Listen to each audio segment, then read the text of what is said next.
Lover's Moon, a novel by Mark Leslie and Julie Strauss. Read by the authors.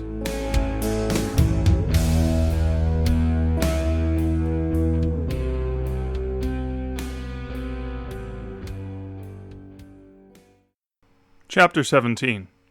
Michael, 11:32 a.m. Andrews, ignore that last message. Don't call ever. You fucking monster. I lowered the phone from my ear to my lap and looked sheepishly at Anne on my left, behind the wheel of her car. From the sharp heartbeat jump, I could tell she'd heard those last half-dozen words Gail had screamed into the phone while leaving that previous message. How couldn't she have heard that? My phone, held up to my left ear, was less than a foot away from Anne's ear. I'm surprised, given the sharp increase in the volume of that message from the previous one I had just listened to, that I wouldn't have heard it clear across the city when Gail was leaving it. But I was pretty sure I knew what it was about. She must have seen me earlier this morning in front of the Algonquin Hotel with Beatrice. That made sense, because I thought I had detected Gail's scent a little later when Beatrice and I were getting into Anne's car. It had been a bizarre whirlwind of a morning, to be sure. I was walking back home from my obligatory overnight tour of duty as a wolf when I spotted Beatrice on the street outside the Algonquin Hotel. She was fuming, completely angry, and her heart was beating a mile a minute. To be honest, I wasn't all that happy myself. This had been the 7th time I'd either spotted or smelled her nearby in a public place after that decidedly uncomfortable lunch meeting back in May at Antonio's Urban Kitchen.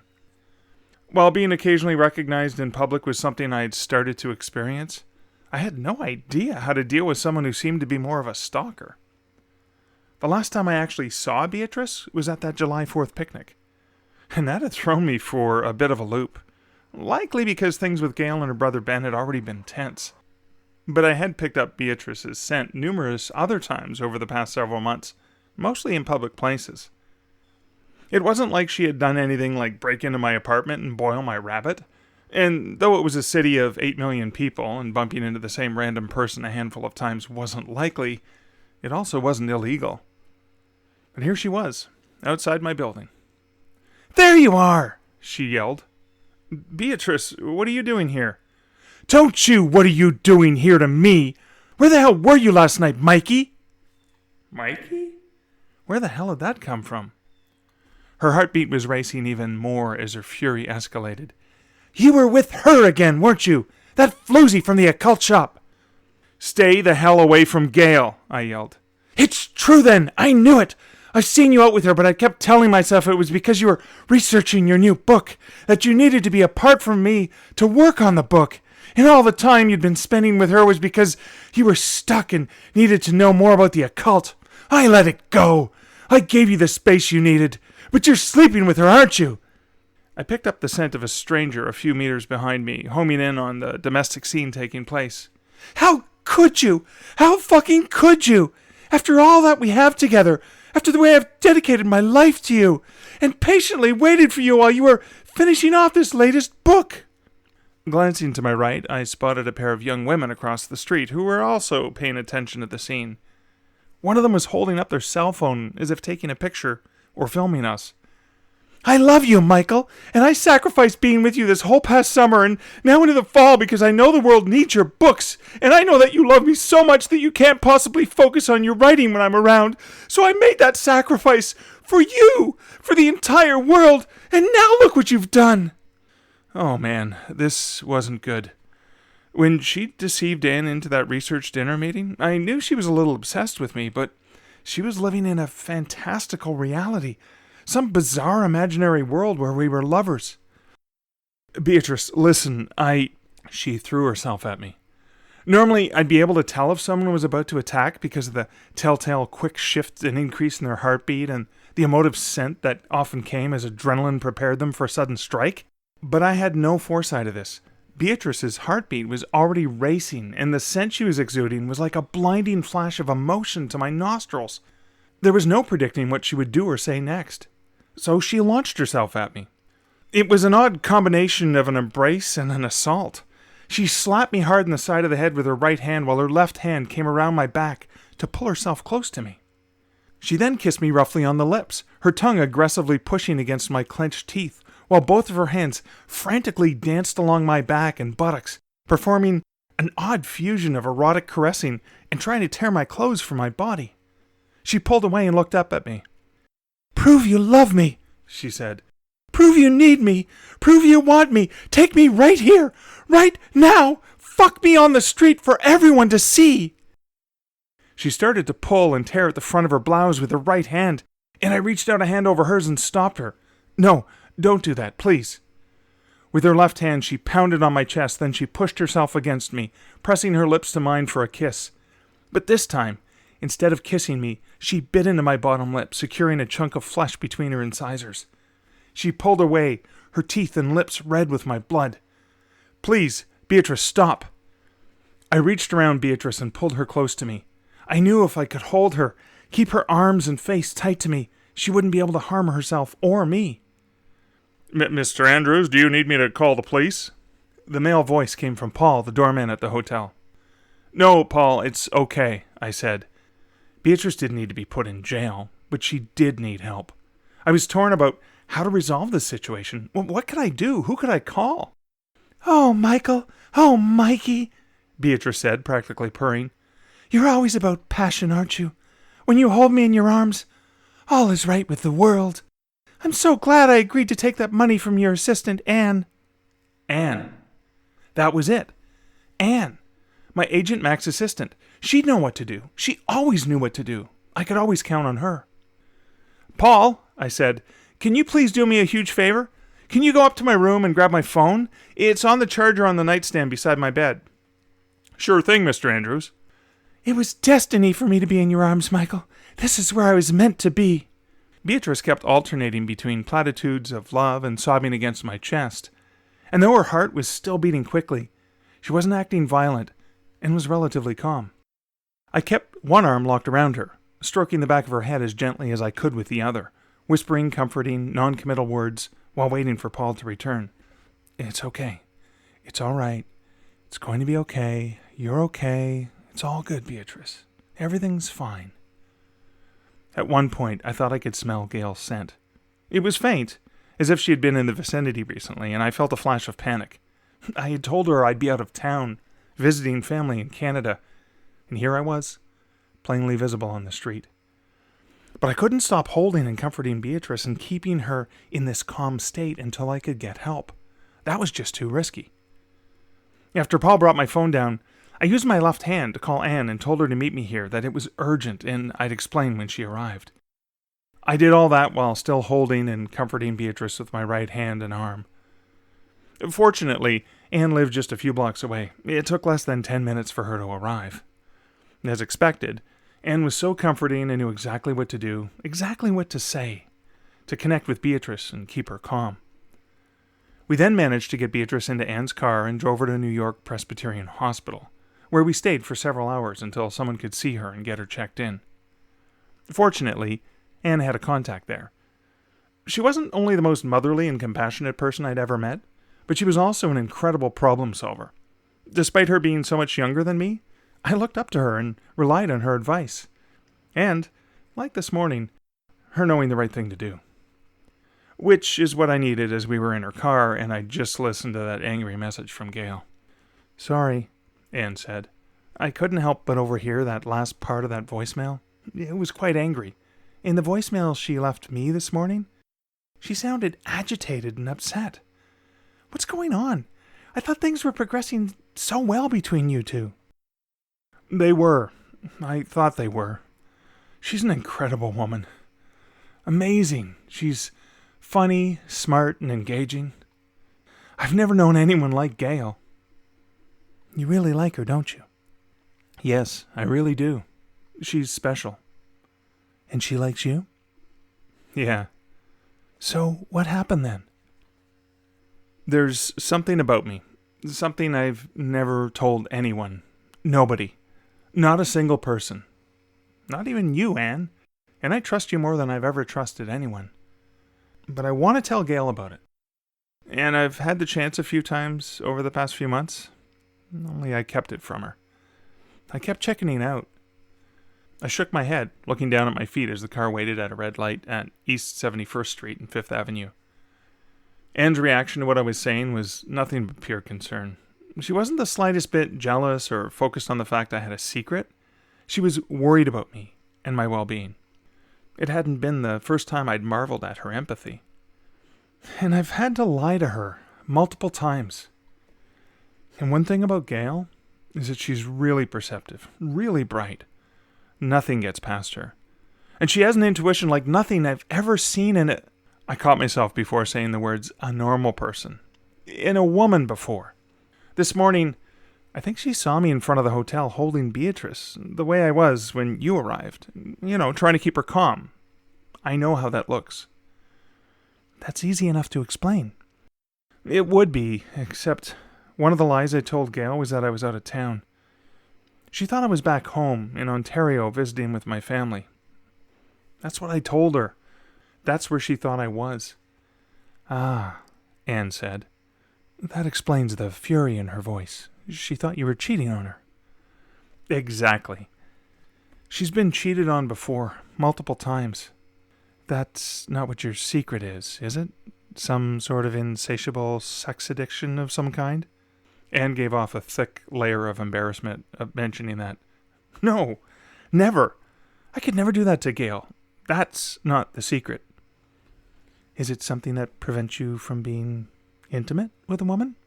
I don't mean to pry, and I don't need you to tell me. I'm just trying to help you. No, it's okay, I get it. I know that, Anne, but no, it's not that.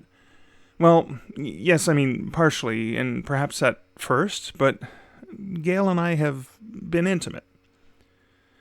Is it maybe... Anne paused again, extreme discomfort radiating off her as she chewed on ways to express what she was trying to ask. Performance issues? The mind and heart are into it, but the flesh isn't willing? I turned to look at her and saw that her face had turned the most spectacular shade of red. No, it's not that.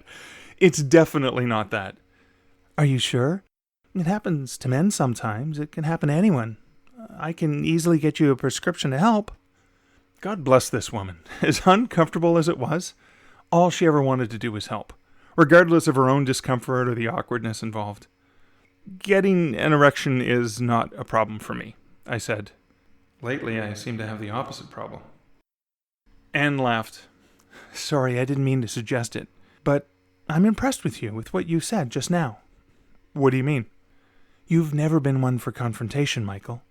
That's one of the most endearing things about you. And it's why you need someone like Mac in your corner, pushing and fighting for you. But you just overcame that habit of avoiding confrontation, avoiding the thing that might make the other person uncomfortable. You did it when you spoke to me about your erection. You and I have known one another for years, Anne. You're safe. One of the few people I can talk to. You're like my mother, for God's sake. Have you ever spoken about erections with your mother? We both laughed again. No, never. But that's different. I'm only saying this because you just proved that you can. You can push past that default desire to avoid confrontation at any cost. You'll be able to talk to Gail about whatever it is. I sighed and turned away to look out the window as we passed the Central Park Zoo on our right. I just wish I'd told her about my secret when I had the chance. She's likely one of the few people I know who not only would understand me, but she'd actually believe me when I tell her. Because the secret I've been holding on to is something most people would never understand. And I've had the chance multiple times over the past few months, but I keep not doing it. I keep chickening out. You have the chance now, Michael. Like I said, you've never been good at confrontation. But this is sharing. This is making yourself vulnerable to someone you really care for. Someone I love, I said. Tears came to my eyes. I couldn't help it. The emotions were just too high. I covered my face with both hands and sobbed uncontrollably. I felt Anne pull the car off to the side of the road and her arms came around me. She held me like that for several minutes while I let out all of the pent-up frustration and anxiety I'd been holding in. If only I could talk to someone about my secret. It would be so much easier. If only I hadn't screwed things up with Gail and had just talked to her about it. Sorry, Anne. I just realized for the first time how I feel about Gail.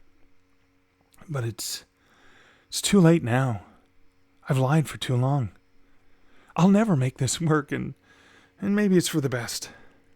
It's not too late, Michael. If you love her, and if she likes you and cares for you the way you said, you have two choices here. You can maintain your privacy, whatever secret you've kept to yourself, and lose Gail. Because you can't stand lying to her, and she certainly won't tolerate for being lied to. Or you take a chance and tell Gail. And you risk what? Her laughing? Her not believing? At least with that second option, there's a chance she won't laugh. There's a chance she will believe you. But it's not fair for you to not give her that chance. You're taking that option away from her. Anne was right. So right. I nodded, feeling fresh tears come to my eyes. These tears, however, were tears of resolution, of resolve. Of course I owed it to Gail to tell her the truth and let her dump me on her own terms, instead of on a misunderstanding based on the deceptive games I'd been playing. Okay. Thanks, Anne. You're such a caring and insightful person. I don't know what I'd do without you. Don't mention it. She pulled the car back onto the road as we drove on in silence, leaving Central Park behind us. I thought back to something Anne had said previously that I hadn't picked up on. Anne, when you were talking about the tone of Gail's voice in my voicemail message, you mentioned something about her leaving you an agitated message. What was that all about? The discomfort she gave off was palpable. She called to tell me she didn't want more money and wanted out. The money? What money? Anne turned her head as if checking the blind spot in the next lane, but I knew she was avoiding looking at me, even from her peripheral vision. From helping you with research for your book. What? I thought about what Beatrice had mentioned this morning, but she was manic, filled with delusions, and all over the map. Did you pay Gail and Beatrice? Yeah. Mac needed you to turn that manuscript in, and you weren't making any progress. You needed research help, and it was hard to find someone. So we paid them. You paid them? I can't believe it. Well, we only paid Gail. The thing with Beatrice fell through, so there was no payment needed. But we kept paying Gail. How could you humiliate me like that? As uncomfortable as this is, I'm really impressed right now. Look at you, overcoming your fear of confrontation. That's not funny, Anne. Not funny one bit. What did she want out of? What? Gail, you said she wanted out. Out of what? Well, after you met Gail and gotten some research details for your book, you started writing like wildfire. You were burning through the pages. Gail was having an effect on you. So Mac told me to reach out to her and ask her to keep hanging out with you. We saw how good it was for your writing. We offered her more money to hang around, spend more time with you. And even after you turned in the manuscript, you had already started working on the next one, which you had never done since we've known you. So Mac insisted that we keep paying Gail while she was having that effect on you. The car was passing the Barnes & Noble where Gail and I had first met up. Seeing that was like an additional slap in the face. Do you know how I feel right now? Like a goddamn loser who can't find his own friends. That my companions have been bought for me rather than earned. You lied. She lied. She's in it for the money, while I've been in this for love. Anne stopped at a red light at West 45th Street. I reached for the door handle and opened it. I had to get out of the car and blow off the steam I was feeling. Everything I feel is based on a lie. Damn it, Anne. I really liked Gail. How could you? I stepped out of the car and slammed the door, marching away without looking back. I could not fucking believe it.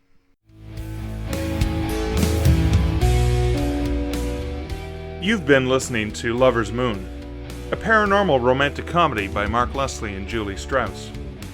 Read by the authors. Lover's Moon is book 5 in the Canadian Werewolf Series, published by Stark Publishing and available in print, ebook, and audiobook. The music used in this production, Waltz Primordial by Kevin MacLeod featuring Alexander Nakarada, was licensed via Incomptech.com and is copyrighted by Kevin MacLeod.